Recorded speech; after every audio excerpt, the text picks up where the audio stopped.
Afternoon, everyone. This Judge Brandon Hughes. We're gonna call the case of the state versus state of Bullie, the mother's law. All right, Judge Hughes presiding. Everybody looks to be present. We are now on the record. Any preliminary matters that need to be attended to by either side? Yes, Your Honor, briefly, but first, I'd like to make introductions. Of course.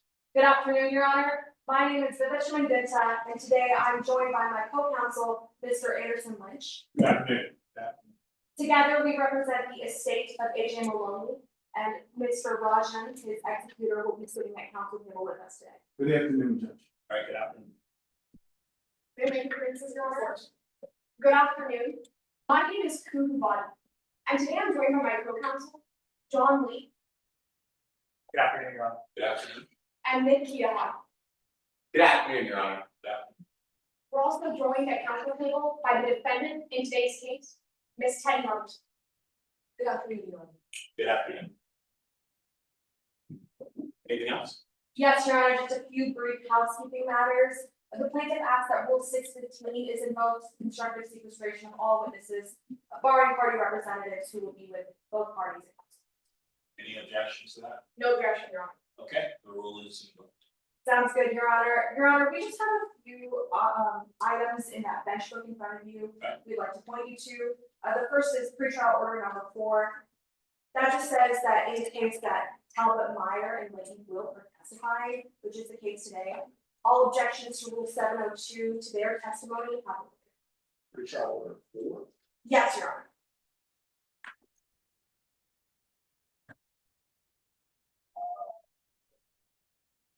Looks like I have what look to be witness statements, and then I have exhibits. Your Honor, would you like a copy? Not the stipulations, these are pretrial orders. Okay, pretrial Yes. order 4. Move to admit respective testimony and experts granted in part.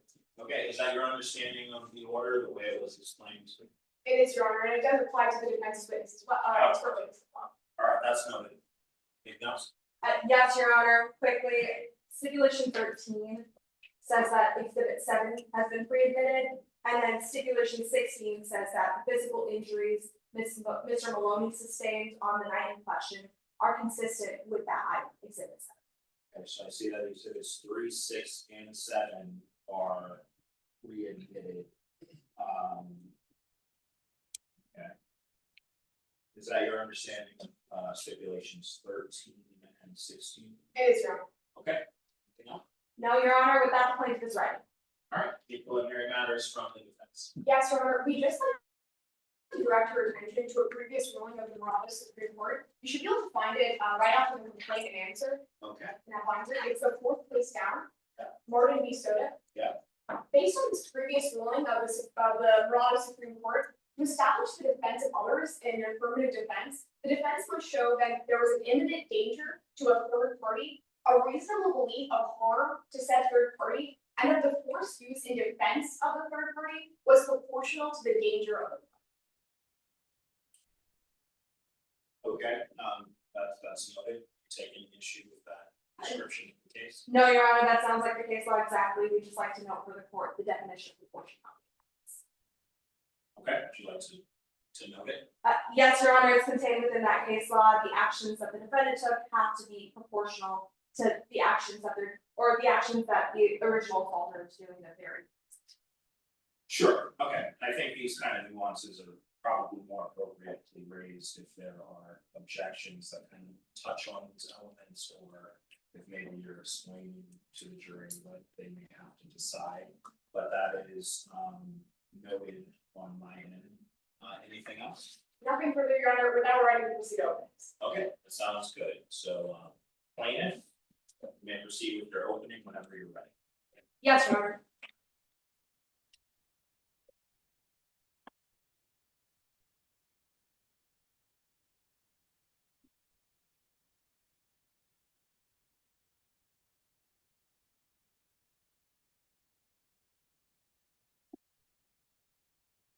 May it please the court.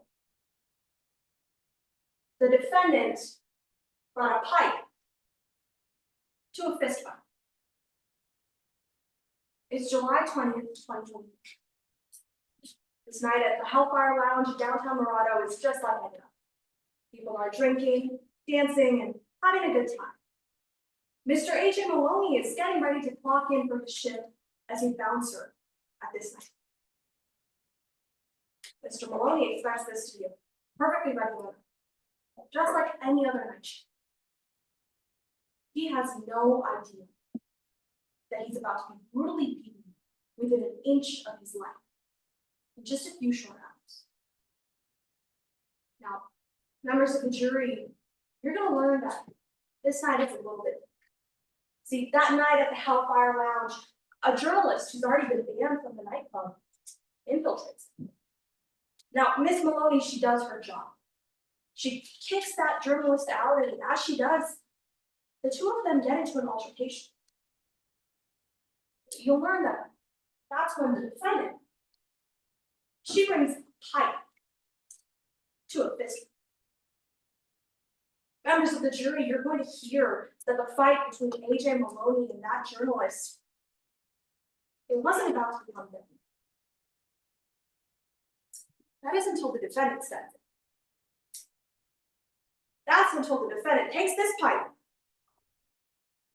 and violently and brutally attacks Miss Maloney. You'll learn that that attack, it puts Miss Maloney into a coma. That's the reason that you're not going to get to hear from her today. Because while we stand here in court, she's in hospital. A year deep into a coma, we have no idea that she'll even wake up. Members of the jury, that's the reason that the estate of Miss Maloney is suing the defendant, Teddy Mothersbaugh, for civil battery. Now, because we're doing this, we took on a burden to prove to you by preponderance of the evidence 3 simple facts. First, that the defendant took an action. Second, that that action was taken with the intent to cause harmful contact on the behalf of the defendant. And third, because as a result of that, the plaintiff suffered that harmful contact. And what you're going to learn, members of the jury, is that these defense attorneys right here, they actually agree with us on half of it. They'll come up here and agree that Miss Maloney is in fact in a coma. They'll come up here and agree that she fell into the coma after that altercation. Members of the jury, they'll even have to come up here and agree that the defendant is the one who put her in. But what we won't agree on, members of the jury, is the nature of that. What we won't agree on is that the defendant's appropriate response, or that the defendant's response was appropriate to the fist fight she loved it. You're actually going to get to hear from the owner of that nightclub today, members of the jury. And Mr. Rajan, he's going to tell you all about how the defendant had been targeting his nightclub, incapacitating his workers for long before that. He's going to tell you that that attack, it wasn't sudden. It was planned and premeditated. And then you're going to get to hear from Dr. Nye, Ms. Maloney's attending physician, and he's going to take this stand and tell you exactly how the defendant followed through on that. He's going to walk you through exactly what the defendant did with that metal pipe and exactly how he sent Ms. Maloney to. Members of the jury, here in Morado, nobody's above the law. Nobody should get away with hospitalizing a woman who was just trying to do her job. That's why at the end of today's trial, we'll ask that you find the defendant liable. Thank you. Counsel.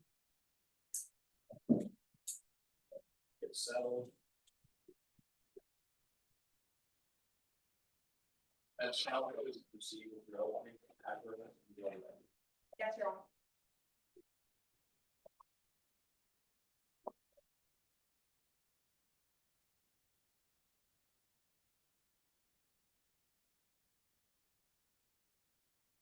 It wasn't an attack. it was arrested.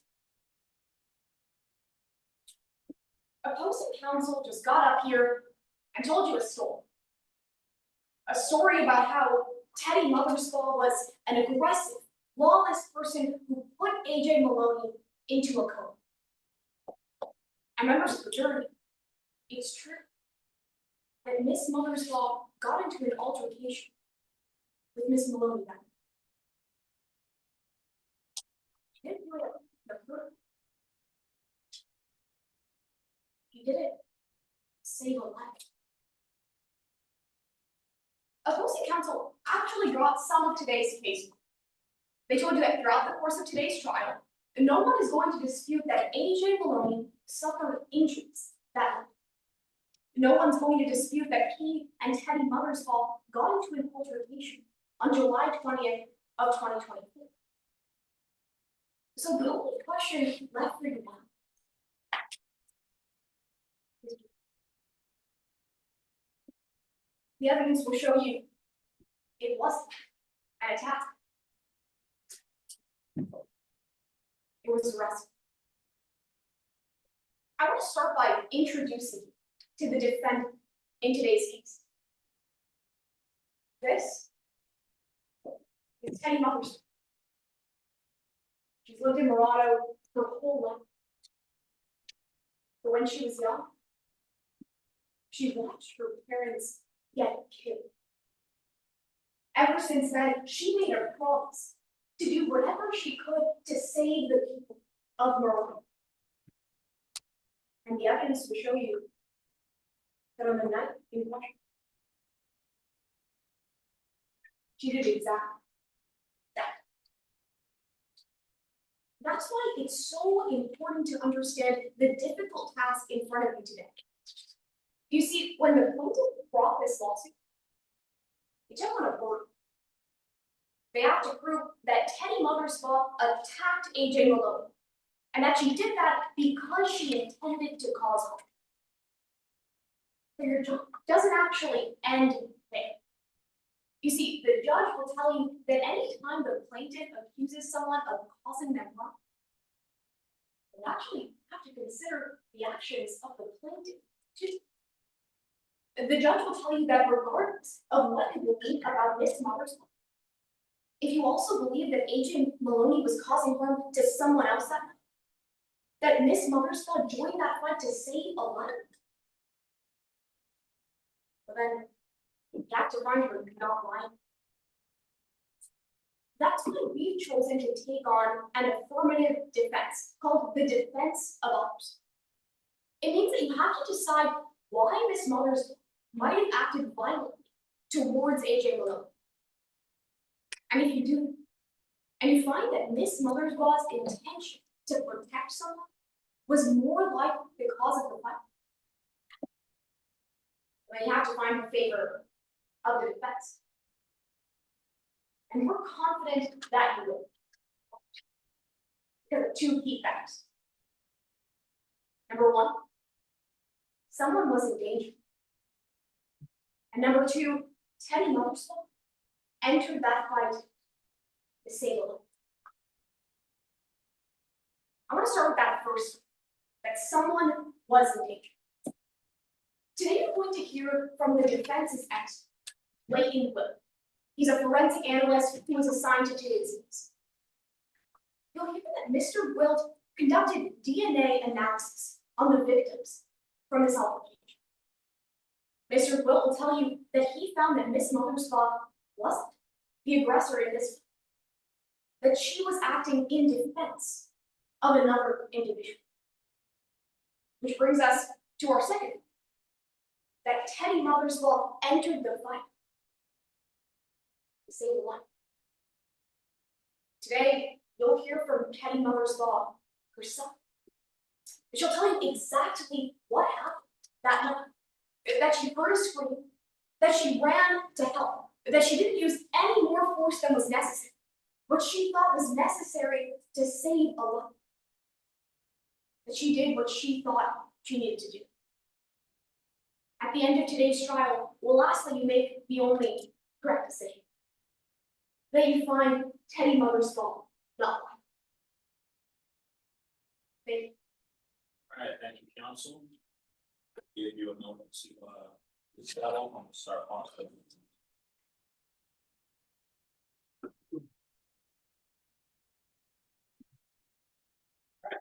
Layman, do you have any, witnesses you'd like to call or evidence to present? Yes, Your Honor. At this time, I'm going to call Talbot Mayor and Sam. Okay, Talbot Mayor. Talbot Meyer. Step forward. Representative sworn.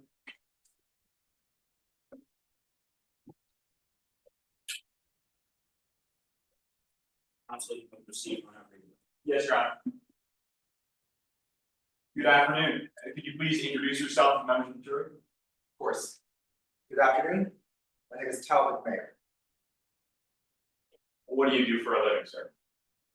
I'm an emergency medical physician. Right now, I'm the lead physician over at Deb Memorial Hospital. Why did you become a doctor? My mom. When I was in high school, she got sick. I ended up spending a lot of time in hospital rooms, watching the way those doctors, those nurses, they cared for my mom, cared for our whole family. Made me feel a lot better. It always feel better. So I wanted to pay that back. What sort of education did you receive? A lot. Took up most of my 20s. I got my bachelor's in science, in biological sciences. Then I got my MD from Johns Hopkins School of Medicine. I did a series of rotations in a variety of specialties. What's your area of training? My specialty is blunt force trauma. That's when impact comes on the body, but it doesn't break the skin. And that can be anything from a stubbed toe to a concussion or internal bleeding. Sir, how are you involved in today's case? I was the physician that treated Agent Bullie after he was attacked last year. In fact, I performed rounds and examined him this morning. I was asked to prepare reports analyzing his injuries to try to determine where they came from. All right, then I want to talk more about the injuries that Ms. Maloney had. How did you determine the injuries that she had? Well, we start with a full examination. That's the first step of every intake. And what injuries did Ms. Maloney have? Not gonna sugarcoat it. She was in rough shape. Ms. Maloney had 6 broken bones, 2 in her arm, 2 broken ribs, a broken foot, and a broken collarbone. She also had a dislocated shoulder, severe bruising across her body, internal and external bleeding. Her vitals were irregular. She was spastic. Doctor, how did you treat those injuries? The first step is to stabilize the patient. So we got her vitals stable. We stopped the bleeding. We set the bones. Fortunately, after that, it's really up to the patient. Ms. Maloney, she fought, but fortunately, she fell into the coma. You know why Ms. Maloney's injuries were so severe? When I examined her, I looked at her bruises. The color of them, the size, the swelling. Bruises that severe suggest that a weapon was against it, not just a defense.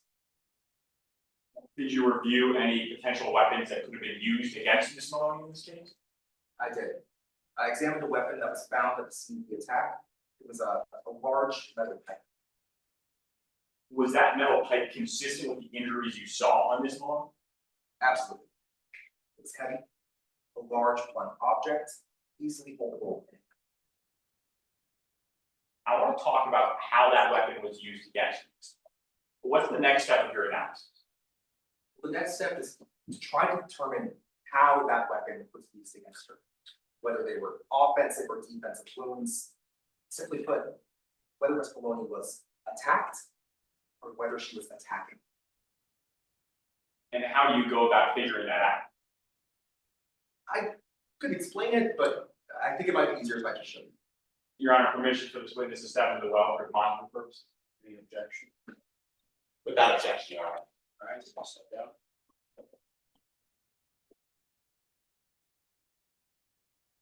Alright, sir, what's the demonstration? Well, we're gonna do something a little unusual today. Mr. Lynch, you're gonna attack me. We're gonna walk through a conflict to see how injuries can tell us who's doing what in an altercation.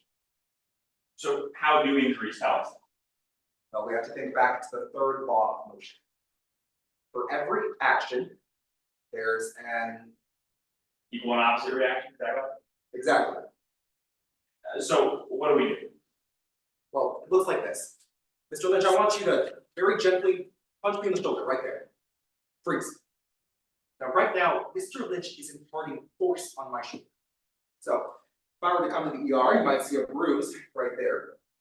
Thing is, my shoulder is also imparting force back on Mr. Lynch.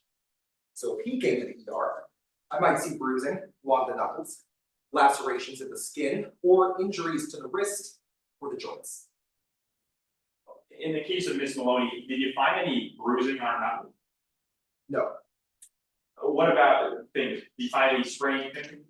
no sprained fingers. Any injuries on her wrist? There was none. So where were her injuries? When I examined Miss Maloney, many of her injuries were actually on the posterior of her body. That's the back. Earlier you mentioned that you reviewed a weapon as part of your analysis. Would you recognize that weapon if I showed you? I'm certain I would. Your Honor, this time I'm approaching the witness with exhibit 7. It's pretty good, basically.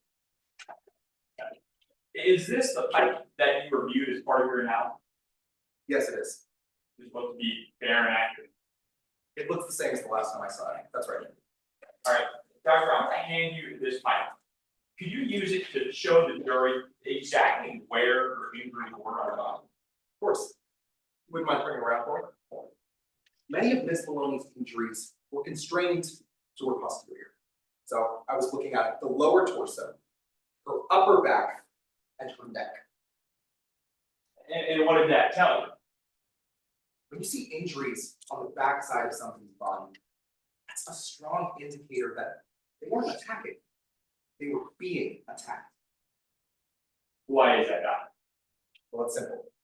Mr. Lynch, if you could take the weapon and face that way, away from it.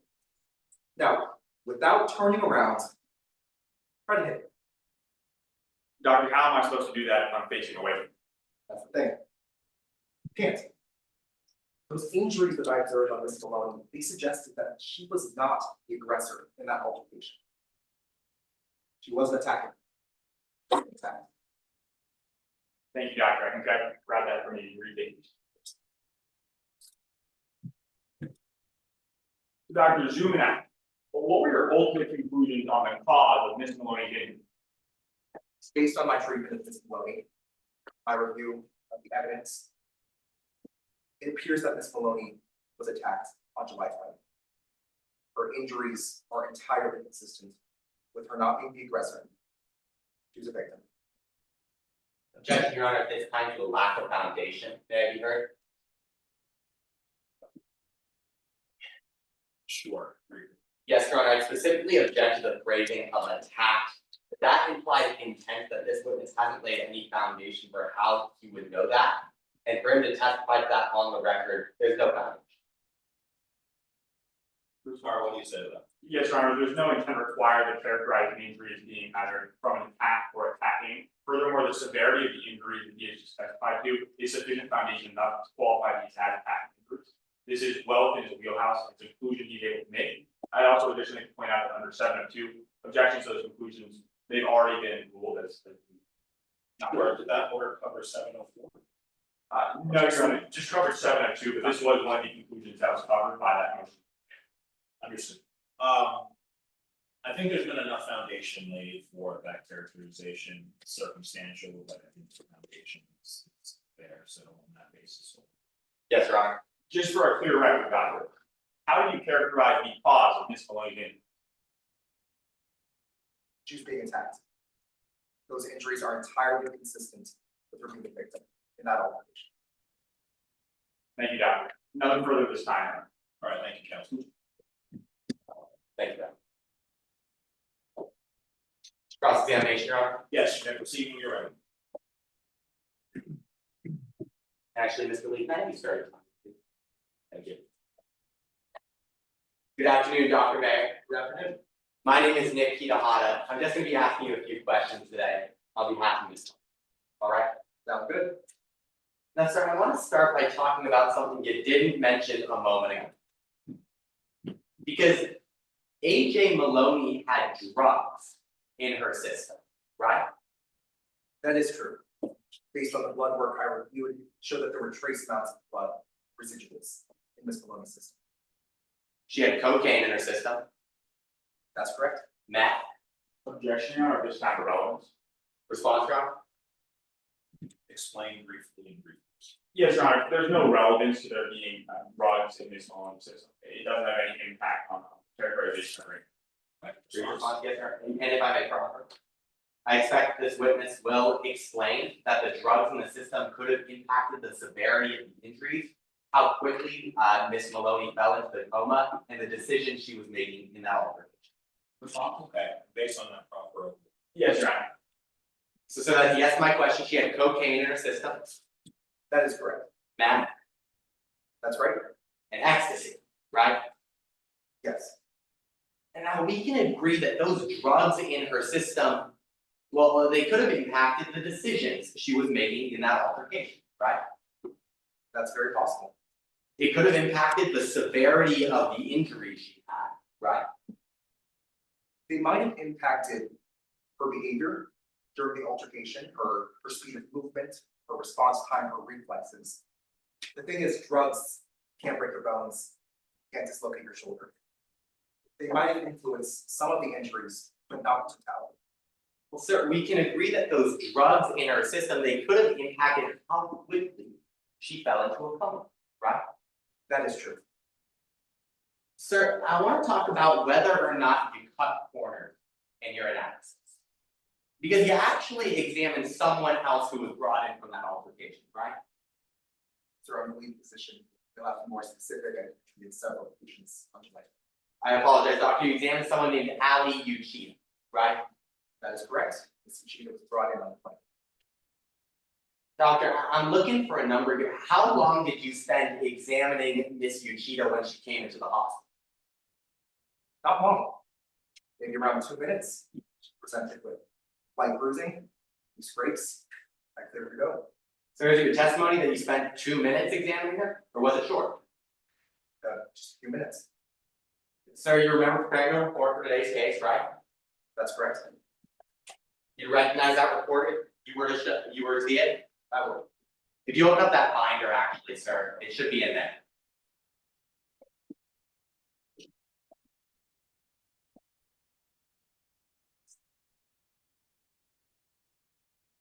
Okay. That's your report, right, doctor? Yes, it is. Your signature at the bottom.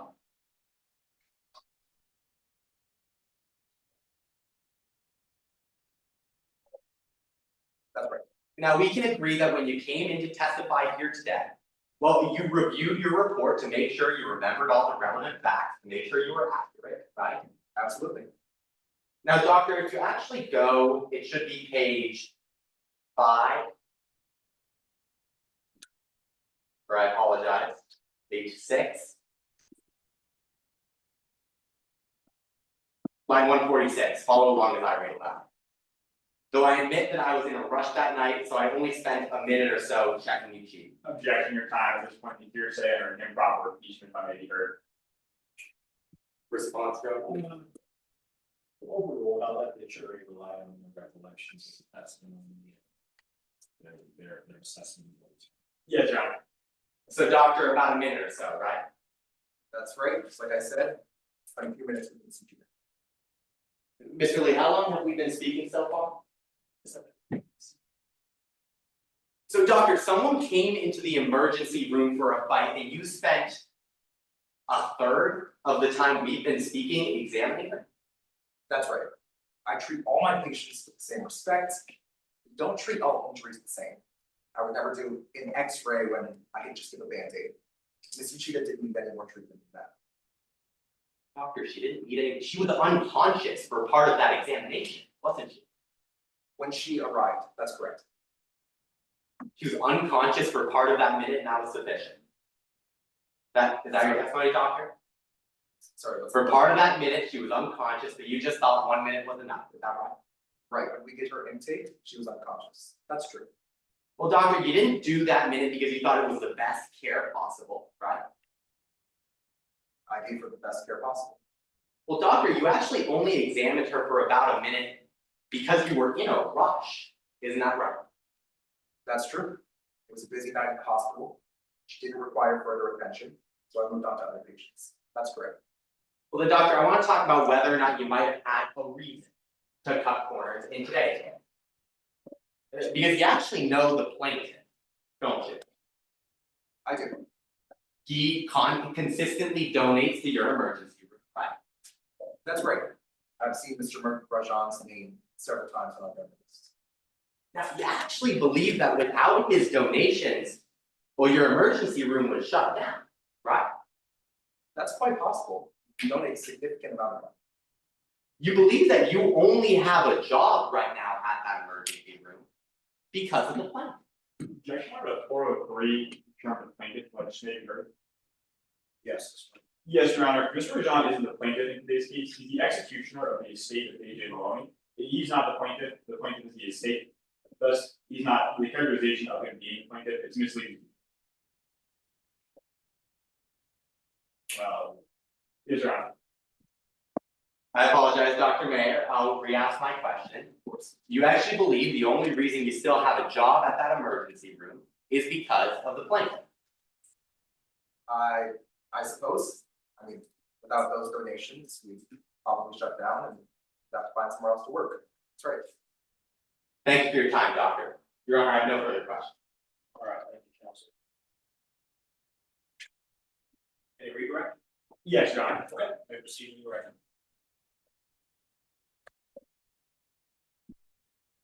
Doctor, compared to Miss Maloney's injuries, how severe Miss Uchiha's injuries? Frankly, it was hard to compare. Miss Maloney's been in a coma for a year. She had several broken bones, torn ligaments, and intense inflammation. Miss Uchiha, on the other hand, a couple scrapes and bumps. Why did he only spend a couple of minutes examining Miss Uchiha? Quite frankly, that's all that was necessary. And how long has Miss Maloney been in the hospital? It's been a year. Thank you, doctor. Nothing further this time around. All right.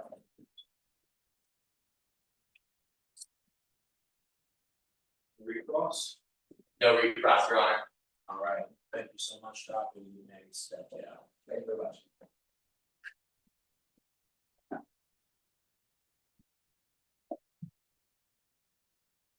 Doctor, with that in front of us, and we'll say, defense attorneys, be a little bit more about. A little more.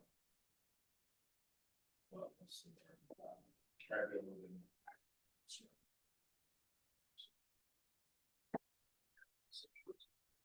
All right. You have any evidence to present, or this is all? Yes, Your Honor, the defense called Mr. Will. Okay. Step forward.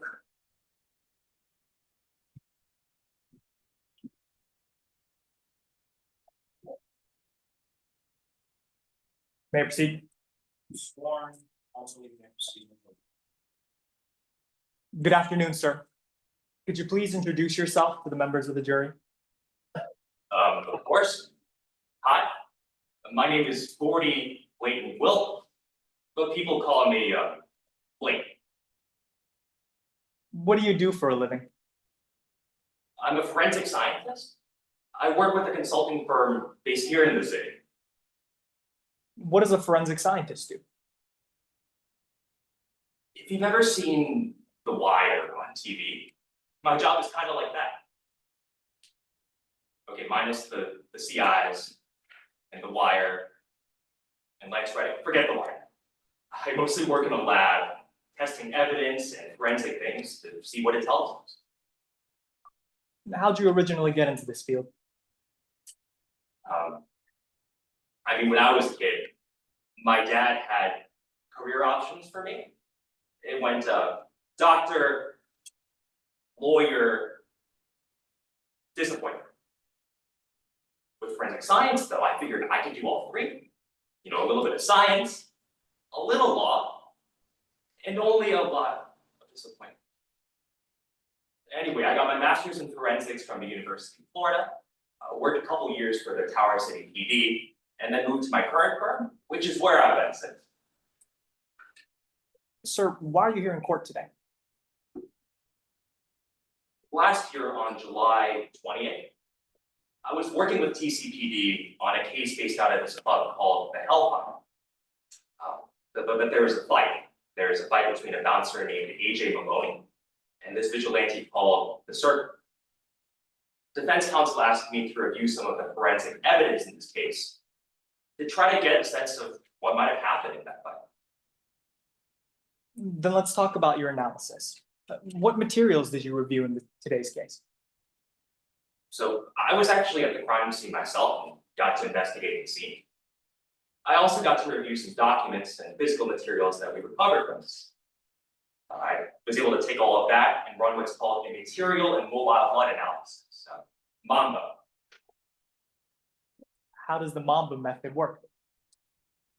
So we start by testing those physical materials, things that we collect from the scene. And then we can conduct that mobile blood analysis. Essentially what it's doing is using fluid dynamics to look at any blood stains or spatters we find and try to figure out how they got there. That information helps us to develop a conclusion about what a likely reason or course of events is. And is the Mamba method reliable, sir? Absolutely. All right, some people prefer the Braun method or the magic method. Let's be clear, the Mamba method is the best in my opinion. And did you reliably apply the Mamba method to the facts of today's case? Yes, I always have a Mamba mentality about these things. Then let's walk through your method step by step, beginning with your material analysis. What materials did you test for today? So to be honest, we actually made a mistake during collection. We had a pile of skin cells and some blood that we wanted to test, but they got lost on the way back to the precinct. I completely take responsibility for that. That being said, though, we were able to collect some blood swabs from the stains of the scene, which we largely matched with Miss AJ Maloney. And we also recovered a bag of white powder from that scene. When we ran a GCMS and tested it, we found it was a compound of cocaine, meth, and MDMA, or ecstasy. And sir, I want to move on to the second part of your method. You mentioned the blood mobile analysis. Mobile blood analysis. Mobile blood analysis. Can you tell us a little bit about how you conducted that? It might be easier to show you this one, if I can step down and do a demonstration. Permission for Mr. Gwilt to step down alongside my colleague. All right, any objection to the, be crossing the objection? Not at this time. Okay, not at this time, Miss Stephanie. Thank you. So I'll actually need a volunteer for this one. They didn't let me bring a lifeline down on my plane for some reason. So Yeah, sorry. great, you'll be my man. Just stand right here. Sure. All right, sir, can you tell us a little bit about how this analysis works? Sure. So it turns out that when you're in a fight, you're bleeding, how your blood falls might be able to tell us something about what's around you and what you were doing. In this case, we know that Miss Maloney was bleeding. We found those stains at the scene, so we can try to figure out what happened in the fight. What'd you find in this case? So to start with, if you imagine this is the alley, we found Miss Maloney's blood spread around the alley. That indicated she was moving and therefore attacking. How do you know that? Put it this way, imagine that Mr. Kitahara, God forbid, is bleeding. Sir, someone's attacking you, put your arms up, okay? Notice how you're not moving. When someone's a victim in an attack, they're more likely to be standing still. That means if they're bleeding, you'd expect to see it in one place. But now imagine that someone's attacking, you'd expect them to throw punches and move around. You'd see their blood spread out over a larger area, which is what we found with Miss Maloney's blood in this case. Did you learn anything else from this analysis? We did. I also found that in the pool of Miss Maloney's blood, there was an outline of a human body. That to me indicated that someone was lying on the ground when Miss Maloney was being attacked and was bleeding. How do you know that?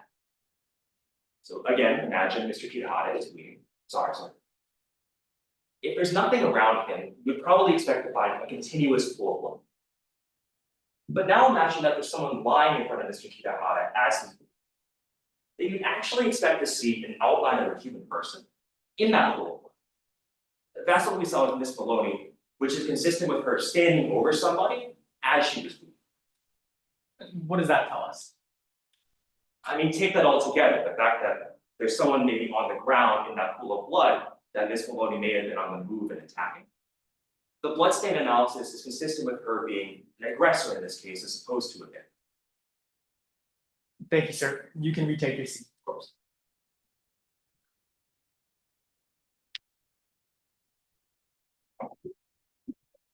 Now, sir, I want to talk about that last step in your method, your conclusion. What could you conclude from your analysis? Based on my review and the tests that we ran, we found that Miss Maloney had a bag on her that contained that cocaine, meth, and MDMA. And that the bloodstain analysis supports her being an aggressor in the fight as opposed to a victim. Thank you, sir. I have no further questions, Your Honor.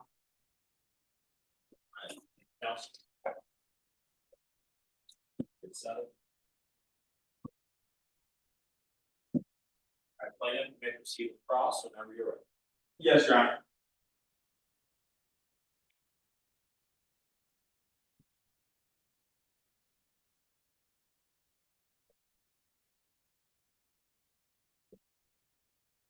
I want to start with why you're here. All right, take a look at across the court. You see this lady here, right? Yes, I do. That's Miss Teddy Mothersbaugh. Miss Teddy Mothersbaugh. That's a good friend of yours, true. Right. I mean, Miss Mothersbaugh and I used to play on the same softball team. She's always been friendly. The two of you go way back. Right, from that softball team. You That's said, right. sorry, I should have gone. Oh, yeah, sorry. You said that she's always been friendly. You're a good friend. True. Yeah, I'd say so. And today she's paying you $13,000 to take that stand. Right, I mean, I love my job, but it is a job. I do have to be compensated. Well, let's talk about what that money's buying. Because Okay. you agree with me, sir, as an expert, it's important to be thorough. Absolutely. As an expert that's being paid $13,000 and doing your job, it's important to collect all the evidence you can that supports your conclusion. That's right, sir. But sir, you weren't thorough in today's case, were you? No, sir, I believe I was. I actually had the chance to look at this Hellfire area and work in this case before Miss Mothersbaugh contact. Well, you said that you were thorough. You also told us a moment ago that you lost DNA evidence, true? That's right, sir. There was a mistake during collection. I take responsibility. A mistake that was entirely your fault, just to be clear. Right, sir. There were a couple pieces of evidence. One might have been the police, the other one totally might have. So you lost multiple pieces of evidence, but you were talking about this blood splatter, right? Yes, sir, that mobile blood analysis. Sir, That's it. you don't have any photos of that today, do you? Not with me, no. You'd also agree with me that forensics, they can only go so far in telling us what happened. That's true, sir. I mean, I would love to have psychic powers, but I wasn't there and I don't. So we use forensics to try to reconstruct it to the best of our knowledge. You said you don't have psychic powers. Yes. You agree with me, sir. There's actually a way that we can be sure about what happened. Sure. Sure, sir, if there was video evidence, I wasn't able to find it. If there's video evidence, or if there were people at the scene who could tell you what happened. It's possible, sir. Well, sir, you're aware there was someone at the scene in today's case. Yes, sir, Miss Maloney. Unfortunately, she's currently in the hospital. Miss Maloney, also Miss Ali Uchida, true? You know she was at the scene? Right. My understanding is that Miss Uchida was actually the person on the ground that Miss Maloney was standing in. But for $13,000, you didn't bother to interview Miss Uchida, did you? Right. I didn't have a chance to reach out. For $13,000, you didn't bother conducting a single interview of anybody that was at the scene. Right, sir. I mean, I'm mostly a lab tech. I'm most comfortable working in the lab, analyzing evidence, using science to figure it out. Well, let's talk about if your conclusions were actually. They weren't. Actually, that's not true, sir. They weren't, were they? How so? Well, I wanna get this right, because you concluded in your report for today's case that we don't know who the serpent is, true? Right, I didn't talk about that earlier, but part of that DNA and blood analysis was to try to figure out who this serpent is. I wasn't aware of that. It was your conclusion that we can't know who the attacker is, true? Right, well, based on the evidence, it seems that Miss Maloney was the attacker. We're not sure who the serpent is, not based on that evidence. It's actually your conclusions that you believe with that DNA evidence, that you would be able to fully clear Ms. Mothersbaugh. Do I have that one? Sir, that skin cell evidence, Miss Mothersbaugh is a nice person, I don't think it will belong to her. But the fact of the matter is, we don't have that evidence, what we do doesn't tell us anything. Hold on, sir, I wanna make it very clear. You wrote your report, that you are confident that evidence would be able to completely clear Ms. Mothersbaugh. Sure, sir, if we tested it, but unfortunately we weren't able to, and what we didn't point us that way. You might be confident about this, but you're actually aware that Ms. Mothersbaugh admits to being the serpent. True. I don't believe so, sir, I'm not aware of who the serpent is. Hold on, sir. You're telling me that Ms. Mothersbaugh, if she takes that stand and testifies that she admits she was the person who was attacking AJ Malone, that would be news. Right, sir, based on that forensic evidence, I'm not aware of who the identity of the serpent. If she took that stand and said, yes, I was the person who was attacking AJ Malone that would contradict your conclusion. Right, sir, my conclusion is that Miss Maloney was the aggressor, not the other way around. Sir, for $13,000, you didn't even bother asking your own client if she was there. Sir, my investigation focused on the evidence that. Well, sir, I want to talk about the evidence you did, because you don't agree with it. You reviewed a metal pipe that was found in the scene, true? Yes, I did. You tested this metal pipe for the blood that was on it. That's right. Those blood samples matched Miss AJ Malone. Sir, this pipe was covered in blood. Right, sir, we matched that with Miss Malone. That's correct. The only DNA that you found on the blood covering this was of AJ Malone. Sure. Yes, sir, that's correct. Sir, you didn't find any evidence of any other weapons used. Sure. I don't believe so, sir. That was the weapon that was recovered. The only evidence you found of weapons being used in that altercation was that pipe covered in Miss Maloney's blood. Right, sir, when we tested that pipe, that's what we found. Thank you. Nothing further to sign on. All right, thank you so much, counsel. Can you read the minutes? No redirect, Your Honor. May this witness step down? Yes, you may. Thank you for your time.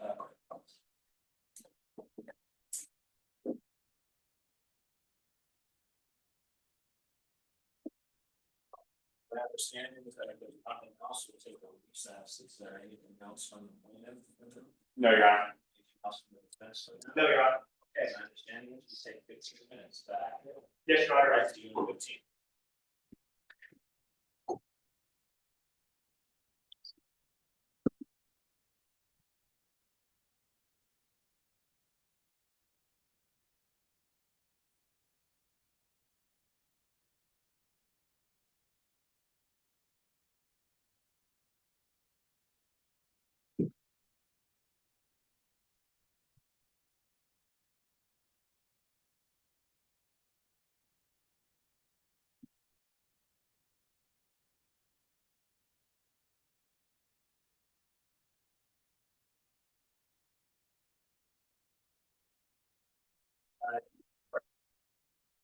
Yes, Your Honor, that's it.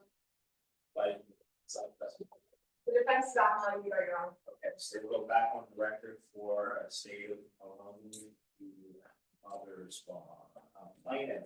Any evidence to present with us? Yes, Your Honor. Plaintiff calls Emerson Rogers. Okay.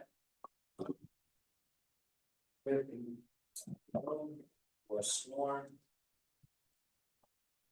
Counsel will proceed in the way. Good afternoon. Can you introduce yourself to the members of the jury? Of course. Hi there. My name is Emerson Rajan. Pleasure. What do you do for a living, Mr. Rajan? Well, I do a little bit of this, a little bit of that, you know, I got my hands in many a business, but the one that takes up most of my time, I run a nightclub downtown. What nightclub? It's called the Hellfire Lounge, maybe you heard of it, maybe even been there, the best club in downtown. If you come by, say, hey, EJ sent you, you know, I'll waive the fee. My goodness, I'll waive the cover fee. How long have you owned the Hellfire Lounge? Since the pandemic, so going about 5 years now, Why are you here today? because one of my employees, AJ Maloney, he got beat up by this masked person, called themselves a vigilante. We'll talk more about that attack on AJ later, but first I want to talk about AJ. Sure. What did he do for your club? He was a bouncer. You know, he would watch the door, monitor the crowds, break up fights, that kind of thing, but occasionally he would serve as one of my personal bodyguards. Why'd you have personal bodyguards? Okay, well, when you run a business like I do, people take interest, both good and bad.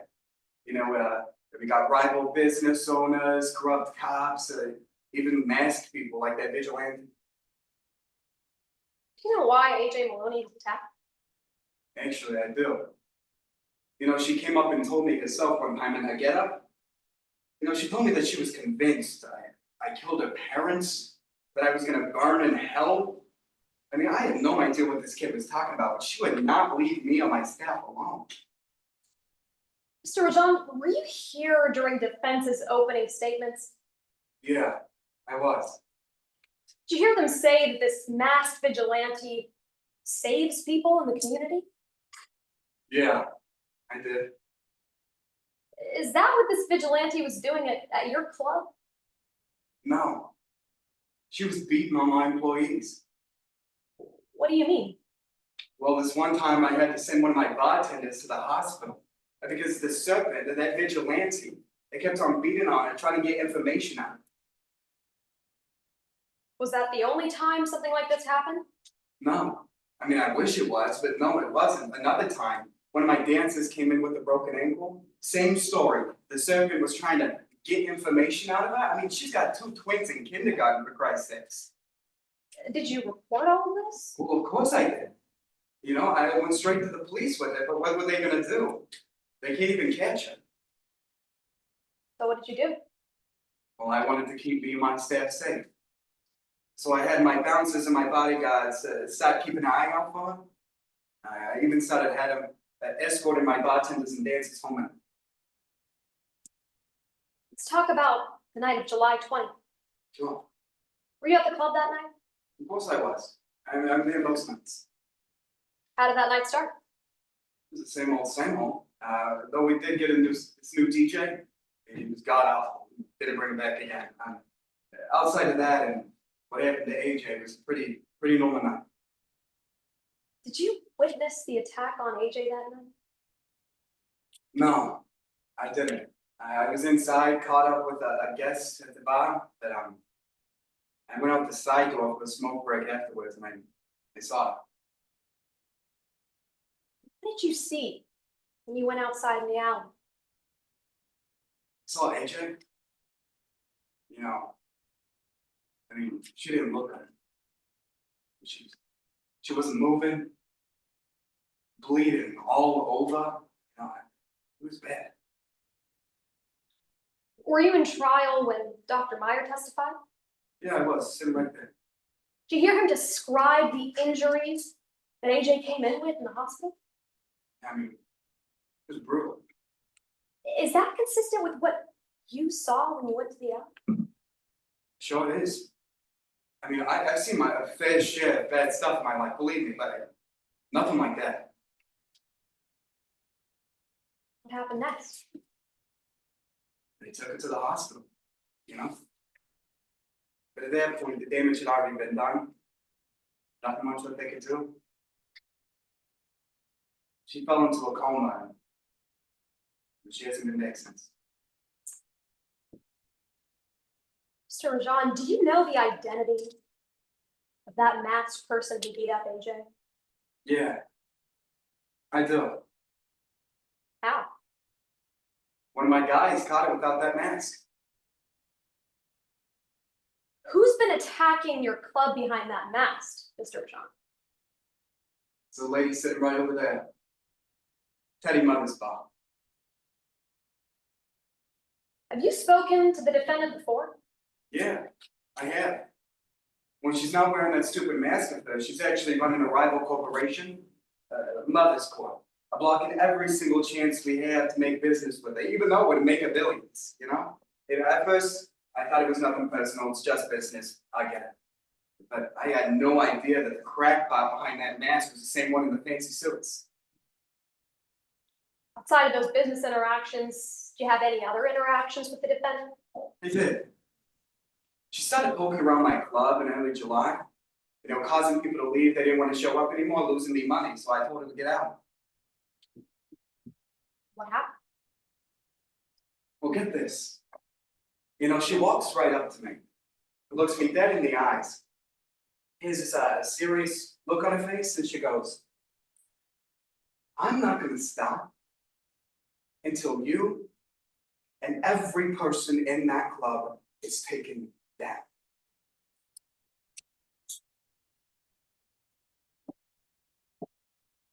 Nothing further.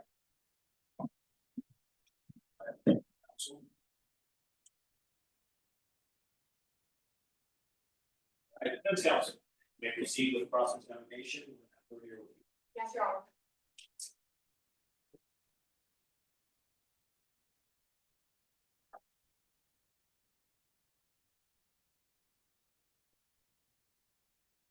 Afternoon, sir. Good afternoon, how you doing? I'm good, how about yourself? I wish I was somewhere else to hear, but other than that, I'm all right. Sir, I want to start by talking about why you're here. Sure. You know that this case involves an attack, right? Yeah. Teddy was beating on AJ. You know that the defendant, in today's case, Miss Mothersbaugh, is being accused of attacking one of your employees, right? Yeah, Your employee, AJ Maloney. that's right. But the truth is, sir, AJ Maloney didn't bring this lawsuit today, right? No, ma'am. She can't. She's in a coma. Sir, you did, right? Yeah, I'm contractually obligated to. So let's talk about why. All right. The truth is, sir, you loathe the defendant in today's case. She's not my favorite person, but that's not why I'm here. You believe that if the defendant loses this case, you're benefiting from it, right? I'm sorry, ma'am. I'm not sure what you mean. Well, sir, let's talk about some of the benefits that you'll have. Because, like you told us on direct examination, you own a company, right? Yeah, I do. Outside of Hellfire Lounge, I also own Rajan. That's right, and Regina Corp is currently trying to complete a deal that would lead to billions of dollars for you personally. And her. Yeah, a merger for us together. Well, sir, I'm talking about you. You stand to gain billions of dollars from this merger. Yeah, but it's not just about me. She would too. You're having a little bit of trouble completing that deal, isn't that right? She blocks every merger I talk about, if that's what you're speaking of, yeah. That's right, sir. One person is making this merger a little bit different. Yeah, the rest of the board is on board with it. His mother's, right? Yeah, get it. Because Miss Mothersbaugh isn't cooperating with your merger, you're losing millions of dollars, right? Yeah, you're right. And you believe that if Miss Mothersbaugh loses this lawsuit, she'll get out of your, right? Well, I don't believe that she'd be a part of Mother's Corp anymore, if that's what you're talking about. So you believe that Miss Mothersbaugh would get out of your way if she loses this lawsuit? That's the answer. She would lose a seat on the board, blocking my merger, that's right. With that in mind, let's talk about some of the things he testified to on direct examination. Sure, Now, sir, you were here during opening statements, right? I was. You heard the attorney say that the case against the defendant revolved around the fact that the defendant attacked your employee AJ Maloney first, right? Yeah, that's right. Sir, I actually want to unpack some of the reasons that your employee had to initiate that attack. All right? Sure. So Hellfire Lounge had actually been under investigation for some time, right? By Teddy Mothersbaugh and her partner, yeah, that's right. That's right, but the people investigating Hellfire Lounge were were Miss Mothersbaugh and her girlfriend. Yeah, that's right. So as a result of that investigation, you lost sponsors. Yeah, that's true. So you had permits revoked, right? To open new lounges, yeah, that's right, but I wanna be clear, Hellfire is completely safe. So that's yes, you lost permits because of Miss Mothersbaugh's investigation. Yeah, that's right. So you were actually investigated by that health board 2 times. I mean, they come by once a month anyways, but yeah, they just added in an extra stop there. Sir, let's just be clear here. You believe that because Miss Mothersbaugh was investigating Hellfire, you have to be reviewed by the health board 2 times, right? Yeah, and in addition to what they've already done, yeah, that's right. You lost tens of thousands of dollars, isn't that right? Sure, they asked us to replace the mats and some of the glassware, I was happy to comply. Mr. Rodon, we can agree that if the defendant and her partner stopped exposing your business, it'd be pretty good for you, right? I'm not sure what you mean by exposing, there's nothing going on there, but if they weren't poking around, sure, it's possible. Well, Mr. Rodon, we just agreed that because Miss Mothersbaugh was investigating your lounge, you faced all these repercussions, right? Yeah, but I don't know what you mean by exposing. So you agree with me that if she stopped investigating you, well, you'd stop facing those repercussions. It's possible, sure. You agree that if the defendant and her partner stopped giving you bad publicity, it would help Hellfire. Yeah, bad publicity, people don't wanna go there anymore, sure, yeah, that's right. Now, sir, you talked a lot about this attack on direct examination. I want to be really clear here about what you can actually tell us, all right? Sure. Sir, the truth is, you weren't there when that attack happened, were you? No, but I saw the aftermath, what they both looked like after the fight. Mr. Rajan, you weren't there to see whether or not AJ initiated the attack, were you? No, ma'am, I went outside for a smoke break. And you said that you saw Mr. Maloney on the ground, but you also saw someone else on the ground, right? Yeah, Ali Uchida was just getting up. You know, she had a couple bruises on her, but other than that, she looked fine. Mr. Rajan, just getting up, you saw Ali Uchida unconscious, right? At first, yeah, but she was getting up afterwards. So at the end of the day, the truth is, you can't tell us anything about what actually happened during that attack. Right. That attack? No, but I can tell you that Teddy Mothersbaugh has been attacking my club for months. So we're just looking for a yes or a no. You can't tell us any details about what happened during the attack on July 20th of last year. That's it. Just that AJ Maloney was beaten and put into a coma because of Teddy Mothersbaugh. All right. Your Honor.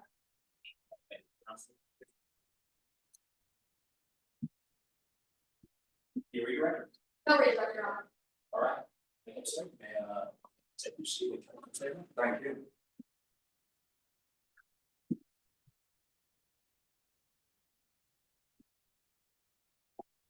Defense, any evidence to present, or what's this called? Yes, Your Honor. The defense calls Teddy Mothersbaugh.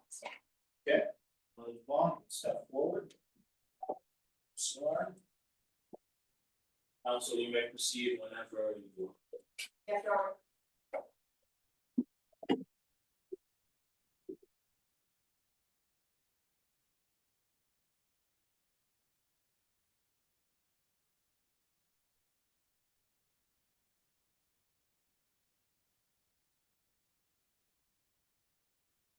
Good afternoon. Good afternoon. Please introduce yourself to the members of the jury. Hello, my name is Teddy Mothersbaugh. Ms. Mothersbaugh, where are you from? I grew up in Westfield. It's about 30 minutes outside of the city. Have you lived there your whole life? No, I actually moved around a bit after my parents passed when I was young. I'm sorry to hear that, ma'am. If you don't mind, what happened? I wish I could say I didn't remember it, but it actually happened right away. There was a car crash. It all happened so fast, but I remember every detail like it was yesterday. You know, the smell of burning, the sounds, the sirens, all of it. What did your parents do for a living? My parents were both very successful people with very busy lives.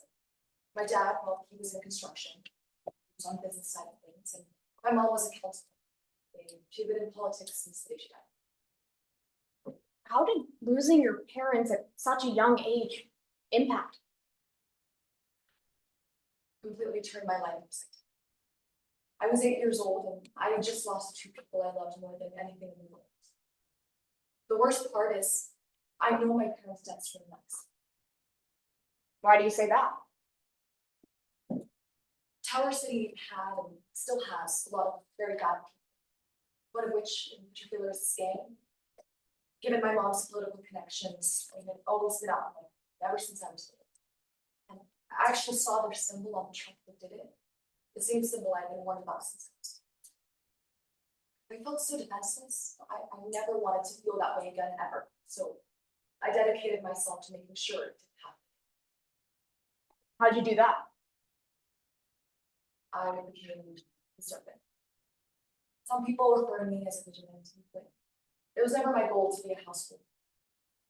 I was just trying to do good. Ma'am, what does being the serpent entail? That entails a lot, but I try my best to save lives and hold people accountable. And what have you done to accomplish that? Ever since high school, I've trained every day. I've analyzed Tower City criminal patterns, political accountability. I've even tracked drug rings in and out of the city, but I've also had some training in self-initiative. I keep myself accountable. I take de-escalation courses. Violence is always a second last resort. All of that to say is, it's never about starting the crime, it's always about preventing. Ms. Mothersbaugh, I have to ask the obvious question here. Isn't that the job of law enforcement? I think so. The Tower City Police Department is extremely corrupt. They choose profit over protection every time. Objection, Your Honor, to a lack of foundation to the testimony that Ms. Mothersbaugh should elicited.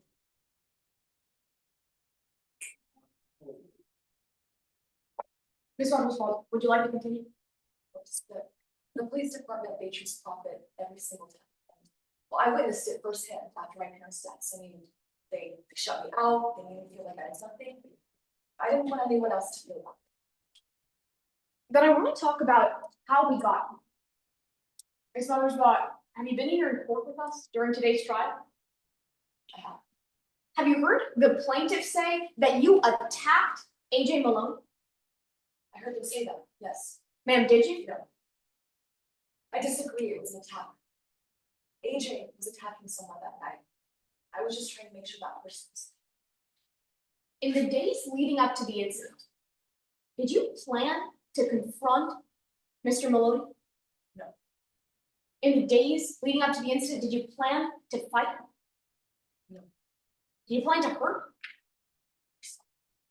Then why did you? Because I saw that someone was gonna die that night. Someone I loved was gonna die that. Then I want to walk through everything that happened leading up to that incident. Ms. Mothersbaugh, did you know about the Hellfire Lounge before that night?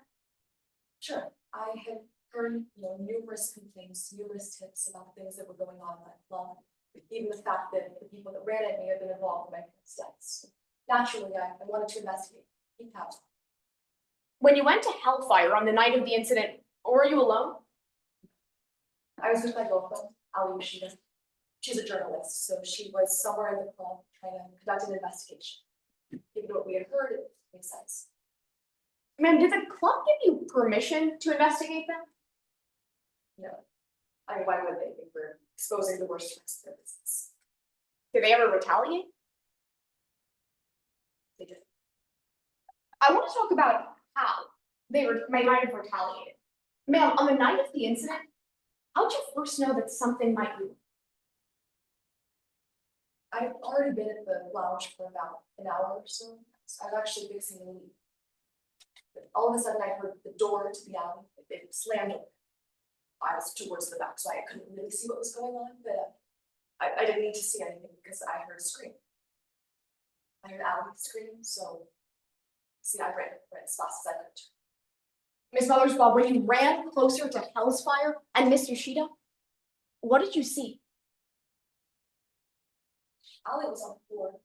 She was unconscious, bleeding, face swollen. I don't think I'll ever be able to see that. What was Mr. Maloney doing?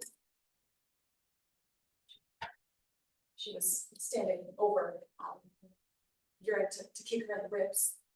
Well, I didn't want that to happen, obviously, so I screamed at her, I begged her to stop, but it was like I was invisible. It's like I wasn't there, she wasn't doing it. So what'd you do next? I felt just as scared and just as defensive as I had all those years ago, so I think stuff. Only this time I could prevent it, so I did the only thing I could do in that moment, and I threw myself at her to try and get her to stop. Did Miss Maloney fight back? Sure, I mean, she was bigger and stronger than me, and, you know, I tried, but ultimately she ended up slamming Objection, me. I'm a beautiful agree. If I can point your attention to the specific stipulation.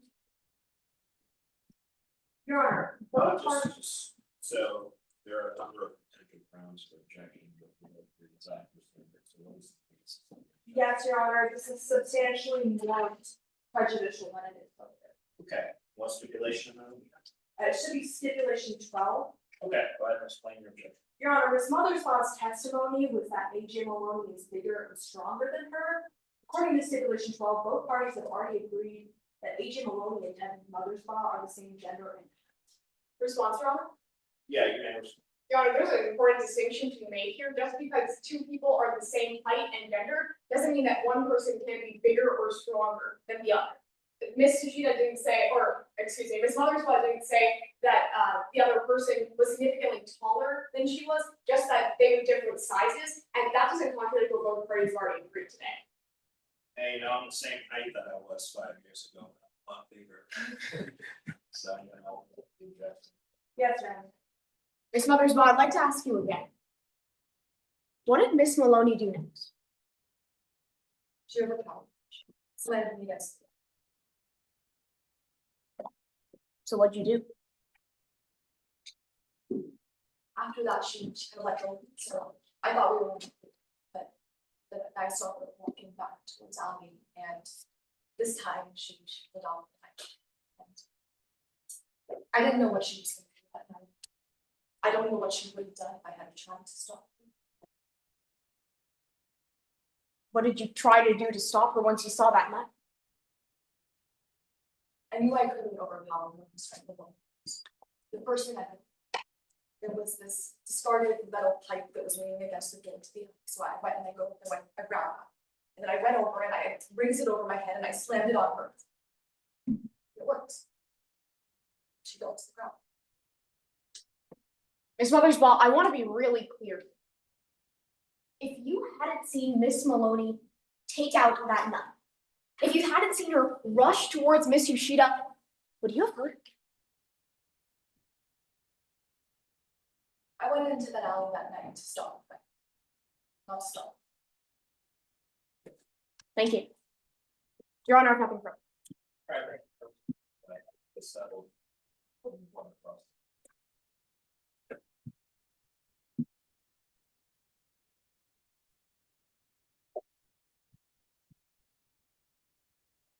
Can you see across them? Yes, Your Honor. Thank you That'd be very right. much.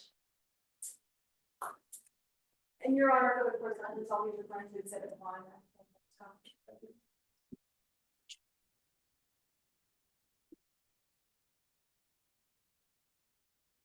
Blunt force trauma to head, torso, and extremities. You did that. No. Ms. Mothersbaugh, are you familiar with exhibit 1 in this case, the medical report of excuse me, AJ Maloney? Yes, I was shown that. You recognize that if you open up that binder in front of you? Why don't you go ahead and open up that binder?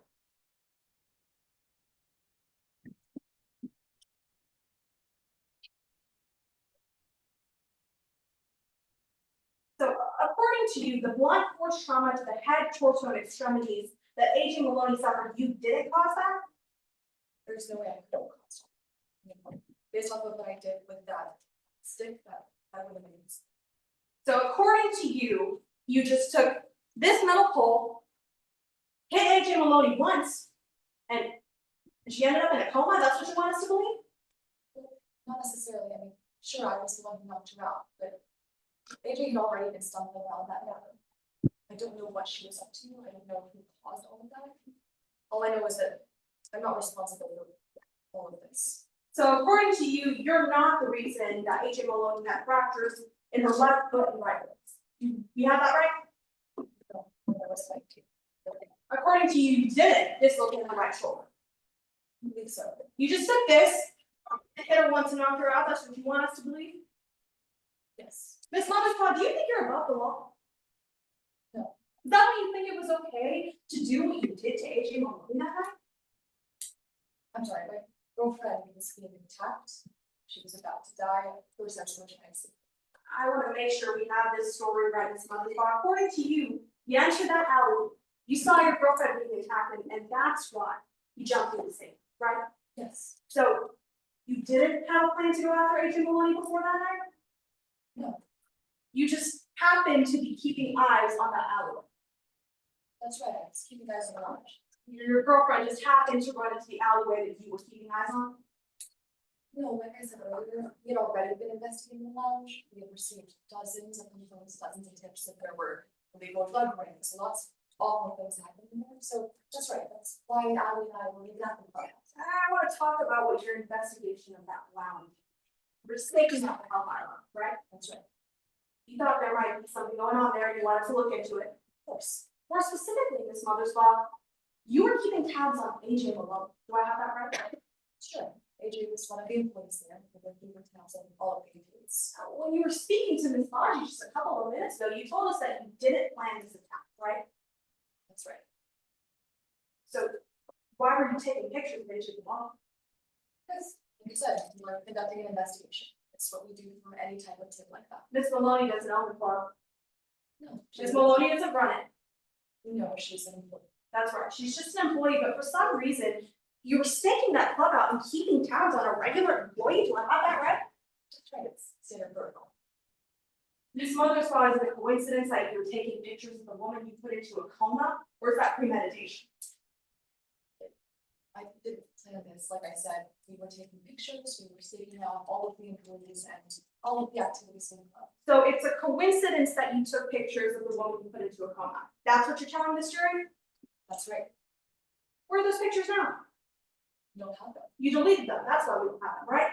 That's right. You deleted them just in time for trial. No, Your trial. ma'am, no, that's not what happened.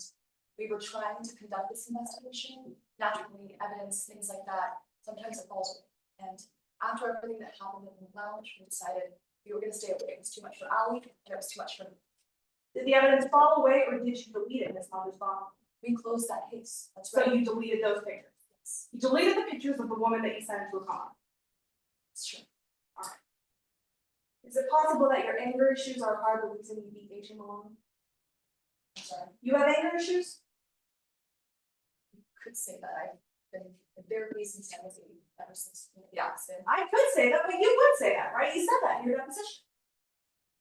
Yes, I've been in therapy, I've talked to people, but it's a natural consequence of witnessing something like that, so no. Is breaking both of a man's arms also a natural consequence to witnessing something like that? This requires the context of one of the people that is taken out on the case. Ms. Mothersbaugh, you're free to give context to that objection. I just asked that my witness be allowed to finish her answers. Your Honor, the witness has become non-responsive. It's a yes or no question. Fair enough.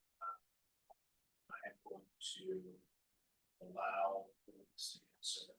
I will let you know that in the future, just allow the witness to answer, and if the answer is non-responsive, that can be the basis for an objection. Also let you know, do your best to be responsive to the questions. So, you can finish your answer. It wasn't anger issues that led me to that confrontation with Officer Bullie. He was part of this illegal underground operation with the children involved, and I needed to apprehend him, so that's what happened. So you broke both his arms, that was your response? Yes, You'd agree that it was pretty difficult to stay under control on the night that he sent Miss Malone into a coma, right? of course, a lot of my life. I'm sure the alcohol didn't help, right, Miss Mothersbaugh? There was one shot that I had 2 hours earlier. You took a shot of whiskey for courage, is that right? That's right, I tend to get a little bit anxious on stakeouts like this, so what happened earlier in the Were night? you planning to send a woman into a coma that night, Miss Mothersbaugh? Is that why you took that shot for courage? No, I'm just trying to get your story straight here, because according to you, you've been a servant for years, right? I have, that's right, You've been doing this job for a long time, Miss Motherfucker. that's right. I'm trying to figure out what was so different about that night that you needed a shot for courage. Was it the knowledge that you were about to send a woman into a coma? No, You've taken it upon yourself to fight crime in the city, right? that's right, the police can't. Do you normally drink on the job? No, I wouldn't say it's hard. What was so special about this night, Miss Motherfucker? My girlfriend was there, we didn't always do stakeouts like this together. There were a lot of things at stake, so it wasn't because I was planning on attacking someone. It was a shot that took 2 hours before it happened. So you took a shot of whiskey, you put on that mask and you beat a woman close to death. Do I have that right? Completely unrelated events, but fortunately it did end with Miss Maloney and And now you're asking the jury to side with you. it's no side of me, I'm telling you what happened that night. I'm sure you are, Miss Motherfucker. Thank you, counsel. Settle. Free for your comment? Yes. That's wrong. Miss Mothersbaugh, is Hellfire Lounge the only facility in Tower City that you've investigated? Objection, Your Honor, outside the scope of my cross-examination. This is specifically concerning the attack outside Hellfire Lounge and the stakeout in Miss Motherfucker. Response, Your Honor? Yeah, I know. Go ahead, Ms. Yes, Your Honor. On cross-examination, they elicited testimony about why Ms. Mothersbaugh was specifically investigating Hell's Fire and the employees who worked there. It's important that the members of the jury hear that she didn't have it out for this specific place in particular, that this is part of her job, that she does this at other places as well. Yeah, that doesn't necessarily, that's more of a response. You're telling me what the relevance is. You're not telling me how they opened the doors and slide of questioning. Your Honor, brief response. We believe that they opened the door by talking about how she specifically may have had it out or wanted to hurt specific employees of Hell's Fire Lounge. It's important that the members of the jury hear that it wasn't anything in particular about this specific place. She does this elsewhere. She also talked about what standard practices are, and that's important. May I respond, Your Honor? Your Honor, this is still far outside the scope of our cross-examination. My cross-examination was specifically concerning the altercation between Ms. Mothersbaugh and the stakeout she conducted on AJ Maloney. The distinction there is that the stakeout she conducted on AJ Maloney was different from employees at that club as well. What Ms. Mothersbaugh does on other stakeouts in her pursuits as a vigilante, it's not within the scope of my brief response. Yeah, this is really kind of subjective. It just depends on what the person you're talking to has a kind of conservative or liberal conception of scope. So I'm gonna go ahead and allow you to ask your questions. If you feel that it goes too far, beyond that connection that she just drew in her response to me, you can re-raise your objection. Well argued, explicitly valid. Yes, Your Honor. Ms. Mothersbaugh, is Hellfire Lounge the only place in Tower City that you've investigated? Not very much. We investigate dozens of these cases, dozens of these gangs every month. Did you have it out specifically for Hellfire Lounge's employee, AJ Maloney? No, only that they were an employee of the club that I had already investigated. Ma'am, on July 20th of 2024, why did you hurt AJ Maloney? Because she was hurting my girlfriend. Thank you, ma'am. Happy further. All right, thank you, counsel. Any recross? No, Your Honor. Okay, another thought. Thank you for your time. We're gonna retake your seat.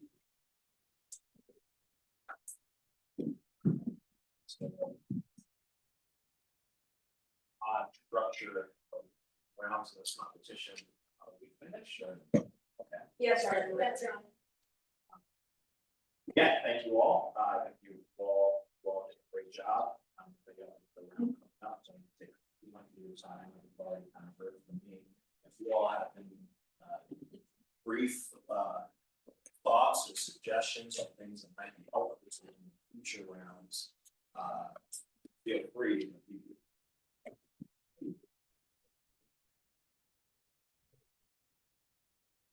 Yeah, you all did a great job. This is really fun to watch. What I was sent says that the next